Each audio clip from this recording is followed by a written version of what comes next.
Good afternoon, সকলকে অনেক অনেক স্বাগত আমার চ্যানেলে। আশা করি আপনারা ভালো আছেন, সুস্থ আছেন। কতদিন আমি ডিএমটি নিয়ে যে টিপস শেয়ার করেছি, আশা করি আপনাদের কাজে লেগেছে।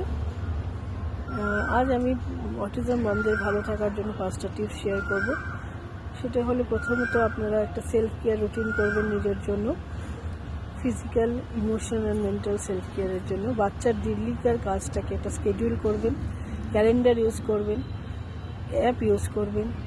তৃতীয়ত, একটা অটিজম মমদের সাথে একটা গ্রুপ ক্রিয়েট করবেন, যেখানে আপনি আপনার সমস্যা শেয়ার করতে পারেন এবং ছোটো ছোটো আপনার যে ভিক্টরিগুলো সেগুলোকেও শেয়ার করবেন। দেখবেন যে আপনার যেটা আজকে সমস্যা হচ্ছে, হয়তো গত কিছুদিন আগে অন্য কারো সেই সমস্যাটা ছিল, এখন সে কোনো স্ট্র্যাটেজি ফলো করে সেটা ওভারকাম করে এসছে, সেটা আপনাকে অনেকটা সাহায্য করবে। ফোর্থ, যেটা বলবো যে ইভিনিংয়ে চেষ্টা করুন বাচ্চার সাথে কোনো নেচার পার্কে বা নেচারের কাছাকাছি কোথাও একটু হাঁটা যদি আপনি প্র্যাকটিস করেন নেচারের কাছাকাছি, তাহলে দেখবেন মুডের অনেক ভালো হবে, যেটা মুড এনহান্সারের কাজ করবে।